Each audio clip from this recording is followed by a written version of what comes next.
বাবা মা হও তারপর বুঝবে কিভাবে ওদেরকে খুশি রাখবো, কিভাবে ওরা হ্যাপি থাকবে। হ্যাঁ, মানে আমাকে দেখেনি, মাকে দেখেছি, এরকম আছে আমার। I couldn't do anything for my parents and I had so many things to do for them. তোমার প্যারেন্টসদের থেকে পাওয়া একটা লাইফ লেসন যেটা এখনো তোমাকে গাইড করে। ছোট থেকেই শুনে এসেছি যে বাবা মা হও তারপর বুঝবে।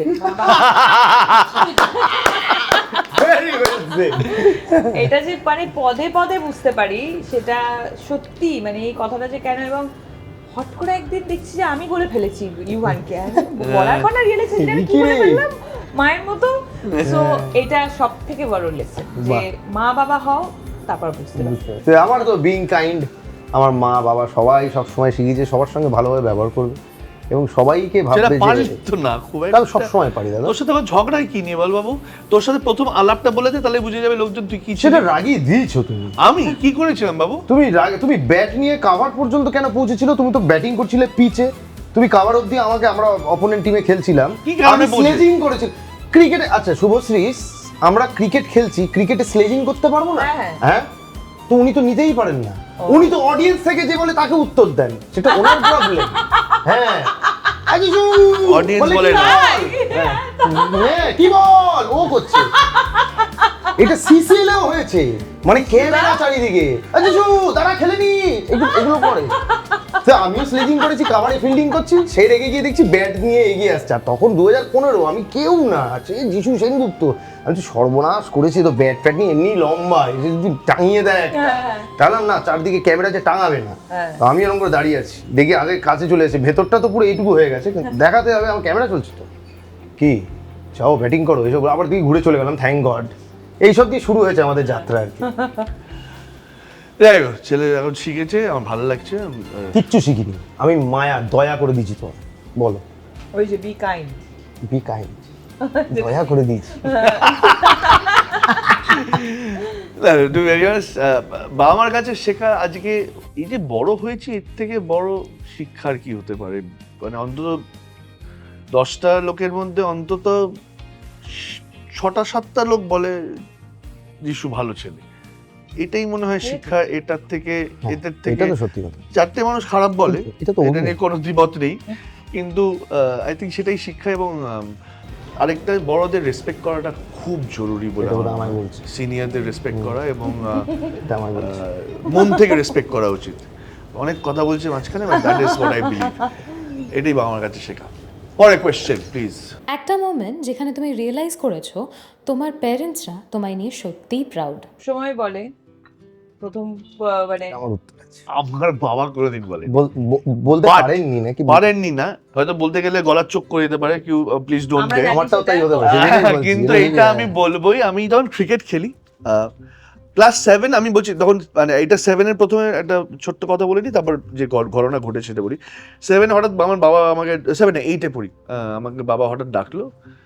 আমি পড়াশোনায় খুব খারাপ ছিলাম, তখন আমি ক্রিকেট খেলছি, রাতে 10টার মধ্যে ঘুমিয়ে পড়ছি, সকাল 4:30 5টায় উঠছি, মাঠে চলে যাচ্ছি, খুব রেগুলার। তখন ক্রিকেটটা দেন জ্ঞান, পড়াশোনা এমনিতেই খারাপ, আরো লাটে চলে গেছে। আর বাবার জোরে যিশু বলে ডাকলে, যেটা রাইম করে হয় আমার সাথে, সেটাই আমার হয়ে যেত এবং হয়েওছে একবার। মানে জোরে যিশু বলে ডেকেছে, আমার প্যান্টে হিসু হয়ে গেছে। তো আমি বাবাকে অতটাই ভয় পেতাম। তো সেই জায়গা বাবা আমায় ডাকলেন এবং ডেকে আমায় জিজ্ঞেস করলেন, তুমি কি করতে চাও? আমি বললাম আমি ক্রিকেট খেলতে চাই। ও তুমি ভেবে চিনতে বলছো? আমি বললাম হ্যাঁ। বাবা তারপর থেকে কোনোদিন আমাকে পড়াশোনায় কি হয়েছে না হয়েছে জিজ্ঞেস করেন, অদ্ভুতভাবে জিজ্ঞেস করেন। বাবা believed in it what I said, and because বাবা দেখছিল যে আমি খেলাধুলার জন্য এটা করছি। আমার এখনো মনে আছে, আমি 2nd ডিভিশন খেলি, ক্রিকেট খেলি। আমি টুডে হতো, আমি আগে খেয়াল করেছি কিন্তু মনোযোগ দিয়ে দেখিনি। আই এম ব্যাটিং একটা ম্যাচে, আমার তার আগে ওরকম একটা লোক দেখি, শীতকালে শালফাল গাড়ি দিয়ে একটা দূরে লোক দাঁড়িয়ে থাকে। আমি ব্যাটিং করছি, নর্দার্ন পার্ক, আমার এখনো নর্দার্ন পার্ক হচ্ছে চক্রবীরের ওখানে একটা মাঠ, বলক সংঘ বলে ক্লাব আছে, 2nd ডিভিশন ক্লাব, সেখানে আমি খেলছি। আমি ব্যাটিং করছি অন 98 or সামথিং। হঠাৎ লোকটা একটু এগিয়ে এসছে, 70 ওভার না 75 ওভার, নতুন বল নিতে পারো, তো নতুন বল নিয়েছে, নিয়ে ফার্স্ট বল বিট। যাই হোক, আমি সেঞ্চুরি করি এতে, কেম ব্যাক। পরের দিন আমাদের ফিল্ডিং, আমি দেখছি ওখানে আরেকটি লোক, ওই লোক আর দূরে বসে আছে। বাড়িতে গেছি, খেয়েছি একসাথে, কিন্তু সবই কিচ্ছু হচ্ছে বলেনি। হ্যাঁ, কোনোদিন না। হ্যাঁ। পরে মা আমাকে বলেছে, আর মা জানেও না যে আমি মানে ক্রিকেট খেলি, অবভিয়াসলি জানে, মার সাথে ক্রিকেট নিয়ে খুব একটা আলোচনা হতো না। বললো তুই সেঞ্চুরি করেছিস, তুই বলিসনি বাবু। বললাম তুমি জানলে কি করে? হুম, বললো বাবা বলেছে। হুম। বললাম বাবা জান? বললো বাবা তো তোর প্রত্যেকটা খেলা দেখে। সো এইটা আমার কাছে একটা বিশাল বিশাল পাওনা। আরেকটা পাওনা, অভিনয় কোনোদিন এসে আমি বাবাকেও জিজ্ঞেস করিনি, বাবা তুমি কি এটা দেখলে, বা এই যে প্রাউড ফিল করাটা যে কোনোদিন আমার বলেনি। কিন্তু বাবা চলে যাওয়ার পর সিনেটেল বলে আমাদের এখানে আছে, জানো, বাবা was very closely associated with সিনেটেলের সবাই খুব সিনিয়র, এখন তো আরো সিনিয়র সবাই। তাদেরকে গিয়ে বলতো এবার একটা যিশুর নতুন বাড়ি হওয়া উচিত, একটা আমাদের কোনোদিন নিজের বাড়ি ছিল না, ভাড়া বাড়িতে থাকতাম চিরকালই। তো আমি টকিং অ্যাবাউট 2000 সাল। বাবা গিয়ে অজিতদা বলে, এখনো আছেন অজিতদা, গিয়ে বলেছে এবার যিশু ফ্ল্যাট কেনা উচিত। যিশুর তো নাম হয়েছে, একটা ফ্ল্যাট দেখ তো এখানে টালিগঞ্জে আশেপাশে, যদি কম হয়ে যায়। কারণ যা টাকা দিতাম বাবাকে দিয়ে দিতাম, কিছু মানে ক্যাশ যেগুলো পেতাম সেগুলো হয়তো রেখে দিতাম সেই সময়, পুরো টাকাটা বাবার হাতে দিয়ে দিতাম। তো ওর কিছু জমেছে, ও কিনবো, কিন্তু তার আগেই বাবা চলে গেল। So this makes me feel that yeah he was very very proud of me. আর আমারটাও তো এখন তো সবসময় বলে যে ভেরি প্রাউড অফ মি। বাবা বেসিক্যালি বলে যে মিরাকেল, মানে যেটা হওয়ার কথা ছিল না, যেটা হ্যাঁ, হয়েছে। তোর মতন ছেলে কি করে হবে? সত্যি তাই, আর আমিও ভাবি মাঝে মাঝে। না আমি এখনো ভাবি, রোজ ভাবি।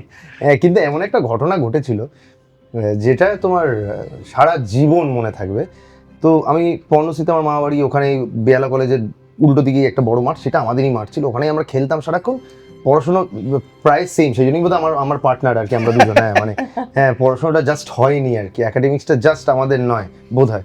তো হয়নি, বাবা মা হাল ছেড়ে দিয়েছে। বোন খুব ভালো পড়াশোনায়, পুরো মনোযোগটা ওর উপর চলে গেছে। সো আমি কি করছি না তারা জানতেনও না, এরকম একটা অবস্থা। তখন আমি থিয়েটার করছি, এবং তখন আমি গান বাজনা করছি, ব্যান্ডে গান গাইছি, থিয়েটার করছি, এবং থিয়েটার রঙ্গকর্মীতে করি। ওইখানেই আমি ঘুমিয়ে পড়ি চাতালে, ওই এই দিয়ে কিংসু কারামি, ওই কিংসু কারামি আমরা ওখানে ঘুমিয়ে পড়ি। এই করতে করতে আমার একটা শর্ট ফিল্মের একটা আমি সুযোগ পাই, যেটা SRFTI এর দুজন, শর্মিষ্ঠা এবং রাজদীপ, এরা দুজন বানিয়েছে, সেটা আমি করেছি। এবার বাবাও যেহেতু থিয়েটারের ছিলেন, তো তখন যিনি SRFTI ডিন ছিলেন বাবার বন্ধু ছিল, তো বলেছে যে সমর এরকম একটা ভালো কাজ হয়েছে, যেটা কিন্তু টেলিগ্রাফে ছবি টবি বেরিয়েছে, তুই আসবি দেখতে। তো বাবা দেখতে গেছে। আমি তখন পর্ণশ্রীতে ফুটবল খেলছি, আর তখন একটা ছোট্ট ফোন আছে আমার, সেটা বাবা দেখেছে। সেটা বাবা দেখছে এটা তো আমার ছেলে, শুধু বাবার কোনো আইডিয়া নেই। এবং তারপরে সবাই এত প্রশংসা করছে, কি ভালো কাজ, হ্যান ত্যান। তো আমার মনে আছে আমি খেলা হয়ে গেছে, অর্থাৎ কিছু বাবার টেক্সট আমার ফোনে ঢুকতো না, কলও ঢুকতো না, ফোনও মানে টেক্সট তো ছেড়েই দিতাম। বাবার দেখি লেখা ওই প্রজেক্টের নাম দিয়ে, এটা জাস্ট দেখে বেরোলাম, বলিস নি তো তুই করেছিস, I am very proud of you. এইটা দেখে ফুটবলটা ছেড়ে আমি ওখানে দৌড়ে বেরিয়ে গেছি, এবং রাস্তা দিয়ে যেরকম আমি হাঁটি না, এ হয়ে গেলি ওরকম হাঁটতে থাকছে, আর আমি এটা দেখছি, এটা কি করে, এটা কি সার্কাজম, এটা কি, মানে কোনোদিন তো এক্সপেক্ট করিনি। এবং তারপর আমি ফোন করলাম বাবাকে, বাবা ফোন ধরলো, বাবা ফোন ধরে বলছে কি ভালো পাঠটা করেছিস, তুই এরকম অভিনয় করিস, এরকম তো জানি না, এইসব বলছে। আর তুমি ভাবো যে হয়তো 3-4 বছর ধরে ওই কোনো ওরকম আমাদের সম্পর্কই নেই আর কি, মানে ওরকম ছাড়াছাড়ি হয়ে যাওয়ার মতো বিষয় আর কি। সেইখানে তারা আমি হাউ হাউ করে কাঁদছিলাম, এবং বলেছিলাম তার মানে বাবা বলে দিয়েছে, মানে তো অভিনয়টাই আমি করবো। তখন আমি জানতাম না যে আমি গানটাই গাইবো না অভিনয়টা করবো। সেই দিন থেকে প্রচণ্ড মনোযোগী হয়ে গেলাম, যে আমার বাবাকে আমি প্রাউড ফিল করাতে পেরেছি, মানে তাহলে এইটা দিয়ে আমি জগৎ জয় করবো, এই দিকটা কথা। তাই তোকে কোনোদিন বলি না, I am also proud of you. আমরা সবাই thank you. proud of you. তোমার মা বাবার এমন একটা স্বপ্ন যেটা তুমি সত্যি করেছো। আমার মনে হয় আমাদের জীবনের প্রত্যেকটা দিন Very nice. আমরা ভাবি যে কিভাবে ওদেরকে খুশি রাখবো, কিভাবে ওরা হ্যাপি থাকবে, কি কথা বললে ওরা খুশি থাকবে, কতবার ফোন করলে ওরা খুশি থাকবে। যেহেতু আমার বাবা মা এখনো আমার থেকে অনেকটা দূরে থাকে, বর্ধমানে থাকে, মানে জোর করেও নানা রকম দিব্যি দিয়েও কলকাতায় আনতে পারিনি। কিন্তু ওই আমাদের সব থেকে বড় প্রচেষ্টাই এটা থাকে যে কিভাবে ওদের স্বপ্নগুলো তো কখনো জানাও হয়নি, যে এক্স্যাক্টলি কি কি স্বপ্ন ওদের জীবনে ছিল যেগুলো হয়তো ফুলফিল হয়নি, বাট ওই আমরা যেভাবে স্বপ্ন দেখে থাকি সেইভাবে, মানে ধরো বাবাকে আমি সব জায়গায় আমার বাবাকে নিয়ে যেতাম, মানে যেখানে যেখানে আমি বিদেশে শুটিং করেছি সেখানে সব জায়গায় আমার বাবাকে নিয়ে যেতাম, নিয়ে গিয়ে কিছুদিন শুটিং হয়ে গেলে আমার বাবাকে নিয়ে আমি থাকতাম, ওখানে পুরো জায়গাটা ঘোরাতাম, ঘুরিয়ে তারপরে তো বাবা এসে আমাদের জয়েন্ট ফ্যামিলি সব জায়গায় গিয়ে বলতো, আমার মেয়ে আমাকে এখানে নিয়ে গেছে, ওখানে নিয়ে গেছে, সেখানে নিয়ে গেছে। এখন আমি বলেছি ওদেরকে যে প্রত্যেক পুজোয় বা পুজোর পরে কেউ যাবে না, শুধু তোমরা দুজনে যাবে, বিকজ সবসময় Obviously, হয় না, yeah. মানে আমাদের জন্যই সবকিছু করে এসেছে, তো আমি সব করে দেবো, জাস্ট তোমরা জাস্ট যাবে যাবে। নিজেদের মতো করে, মানে কাপল তোমরা আর কি যাবে। সো চেষ্টা করি আমরা তো সবসময় যে বাবা মারা সবকিছু প্রত্যেকটা দিন হ্যাপি থাকুক। বাবা মায়ের ড্রিম আসলে আমার বাবা মায়ের যদি বলি আমি, মানে তাদের স্বপ্নগুলো খুবই ছোট এবং অদ্ভুত কিউট, মানে একটা প্রিমিয়ারে যাবে এবং সেখানে গিয়েই তো এই অভিমানের প্রিমিয়ারই দেখতে পাবে শুভশ্রী, গিয়ে বলবে শুভ হ্যাঁ আমি সৌরভের মা, এটা ছবি। এইটাই হচ্ছে মায়ের ড্রিম, এবং এইটা প্রতিনিয়ত আমি যে ফুলফিল করতে পারছি, হ্যাঁ, যে মানুষজন যাদের সঙ্গে, এই যে ধরো তোমাদের সঙ্গে, বুম্বাদার সঙ্গে, সবার সঙ্গে আমি তো কোনো ভাবিনি, আমি তো ইন্ডাস্ট্রিতে আসি যখন শুভ সুপার স্টার আর কি। তো সেই ক্ষেত্রে সেইখান থেকে এই যে আমার যেই সাকসেসগুলোই তাদের স্বপ্নের এক একটা পার্ট। তো সেই ক্ষেত্রে আমি যত এগোচ্ছি, যেরকম আমার বাবা বলে যে তোর অদ্ভুতভাবে এই টেক্সটেই একদিন আবার লিখলো যে তোর এক একটা চরিত্র আমার এক এক বছর আয়ু বাড়ছে, এক একটা চরিত্র দিচ্ছে এক এক বছর আয়ু বাড়ছে। হ্যাঁ, তো এই জিনিসগুলি হচ্ছে তাদের স্বপ্ন, যেটা হচ্ছে আমার কাজের মধ্যে থেকে ফুলফিলড হচ্ছে। তো সেই ক্ষেত্রে আমার মনে হয় না যে আলাদা করে আমি ধরো কিছু করছি বা কোথাও গাড়ি করে নিয়ে যাচ্ছি, এই ছোট এই আগের গাড়িটা খারাপ হয়ে গেছে, বুমান এই অল্টো কিনবো ভাবছি, একটুখানি সাহায্য করে দে, মানে দে সাহায্যটা বাদ দে। আর এটা তো আমার কাছে বিশাল বড় পাওয়া, মানে আমি আজকে নিজে একটা যে গাড়ি কিনে মাকে দিচ্ছি, আমি জীবনে আমি তো ভেবেছিলাম 13,000 টাকা স্যালারি পেলে আমার মান্থ চলে যাবে, আমি এরকম হিসেবও করেছিলাম এককালে। আমি যখন প্রথম সিরিয়াল করছি যে কত টাকা পার ডে আমার কত হচ্ছে, আমার সেই ডায়েরি এখনো লেখা আছে যে আমার করে 3,500 টাকা পর্যন্ত মাসে চলে গেছে, এইটাকে আমার 12,000 টাকা পর্যন্ত নিয়ে গেলি সেট লাইফ। এই ভাবনার ছেলে যেটা পেয়েছে সে তো মানে এটা অনেক অনেক বেশি আর কি, আমি থ্যাঙ্কফুল গ্রেটফুল। তো সেইটা হচ্ছে পুরো মা বাবার স্বপ্ন আমাকে ঘিরেই আর কি, বোনকে ঘিরে, এইটাই। ওইটা আমার কাছে ইজ নেগেটিভ এর বিষয়, হ্যাঁ, কারণ I couldn't do anything for my parents, and I had so many things to do for them, and তার মানে বাবা যখন চলে গেছে, যেন ফ্ল্যাট কেনার ইচ্ছে ছিল, বাবা তো দেখেই যায়নি। বাবা একটা ছোট্ট সেকেন্ড হ্যান্ড মারুতি 800 কালো ধোঁয়া বেরোনো একটা গাড়ি দেখে গেছে, কিছু তাছাড়া কিছুই দেখেননি। তখনও দেনা রয়েছে আমাদের অনেক। মা তবু কিছুটা দেখে গেছে, কিন্তু এই যে এখন ছেলে যেখানে রয়েছে, যা অ্যাফোর্ড করতে পারে এখন এই মুহূর্তে, বা 5-7 বছর আগেও বা 10 বছর আগেও যেটুকু জায়গা যেখানে ছিল, আমার মানে এখন যে ইচ্ছেগুলো করবার জন্য, কারণ কোনোদিন মাকে দেখিনি যে মা ঘুরতে আমরা বিশ্বাস করবে কিনা কেউ জানি না, আমরা ঘুরতে যাওয়া মানে ছিল হচ্ছে চিত্তরঞ্জনা মামারি, ওটা আমাদের কাছে একটা বিশাল, মানে ট্রেনে করে ইভেন্ট, মানে ঘুরতে যাচ্ছি, হ্যাঁ, মানে এটা। তাই আর আমার মনে থাকা, যদি বাইরে গিয়ে খেয়ে থাকি, আমি আমার বাবা মা দিদি দুবার জীবনে, একটা হচ্ছে একটা চাইনিজ রেস্টুরেন্ট পার্ক স্ট্রিটে, আর আরেকবার আমাদের পাড়াতেই আরেকটা চাইনিজ রেস্টুরেন্ট আছে সেটা। এই দুটো আমাদের, মানে আমার জীবনে বাবা মার সাথে থাকার দুবার বাইরে খাওয়া, মার সাথে পরে গেছি ইনফ্যাক্ট কয়েকটা জায়গায় খেতে। যেরকম বাবা মাকে কোনোদিন ফ্লাইটেই চড়াতে পারিনি, বাবা মা কোনোদিন ফ্লাইটে চড়েনি, তার ছেলে এখন বিজনেস ক্লাসে যাওয়া আসা করে। গাড়ি তো একটা আমার নিজের শখই আছে এখন, তো সেইটার তো কিছুই হয়নি, বাট whatever, মানে I couldn't do anything for them, and I don't know what dreams they had, because যে সময় আমরা যেভাবে বড়, যেটা বলছিলাম, তখন কিছু ড্রিম করারও একটা সাহস থাকতো, সেই সাহসটাও আমাদের কারোর ছিল না। So yeah, I miss that, I've missed it and I miss it every day. তোমার মা বাবার এমন একটা ট্রেট যেটা তুমি ফিল করো তোমার মধ্যেও আছে।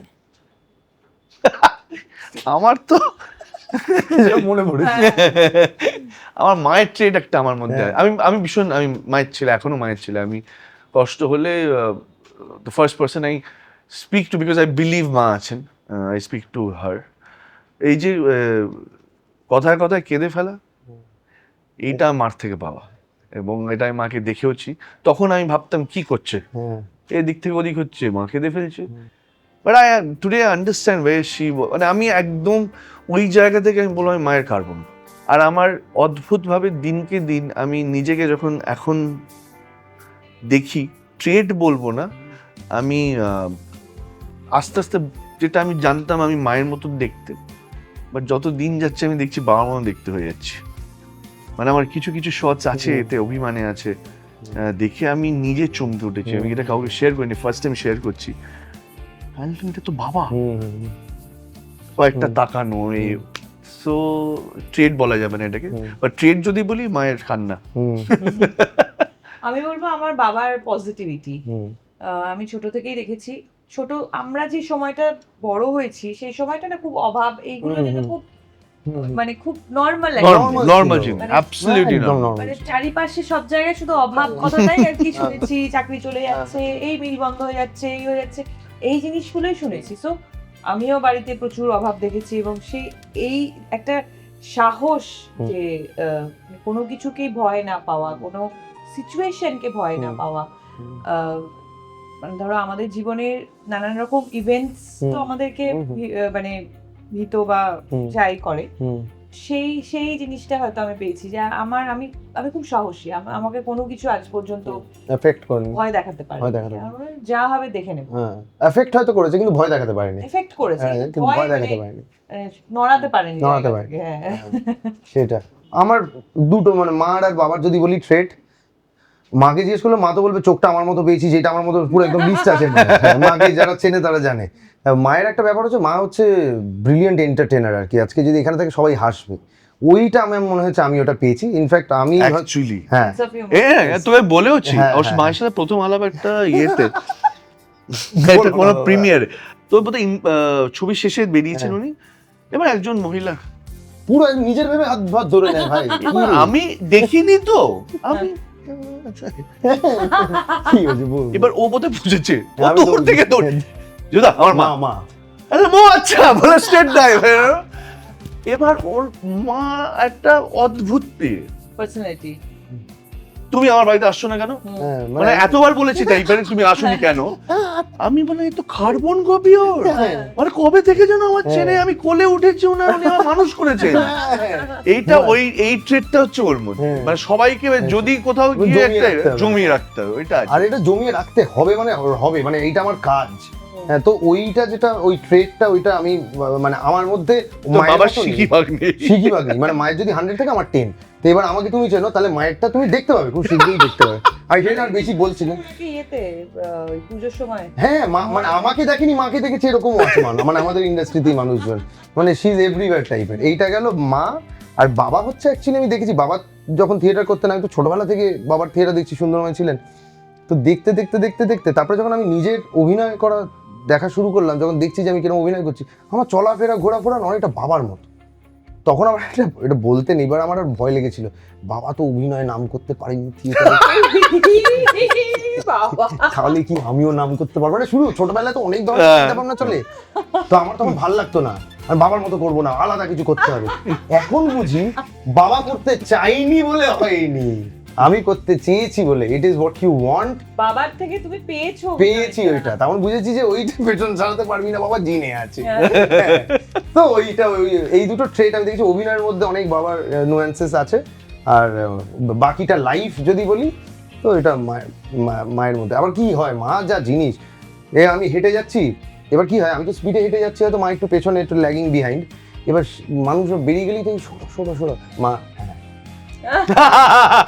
আমার ছেলে ও আমি তো আসতে যা, চিনতে পারছি, এইসব করতে করতে যায়, এইগুলো হয় আর কি। থ্যাংক ইউ আপনাদের। আমরা প্রচুর আড্ডা ফাড্ডা মারলাম, প্রচুর মজা করলাম, নিজেদের ছোটবেলার কথা, বাবা মার কথা আমরা বললাম।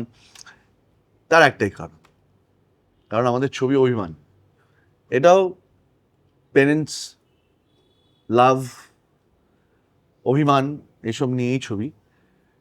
সেই কারণে আজকে আমাদের এত আড্ডা, এত কিছু।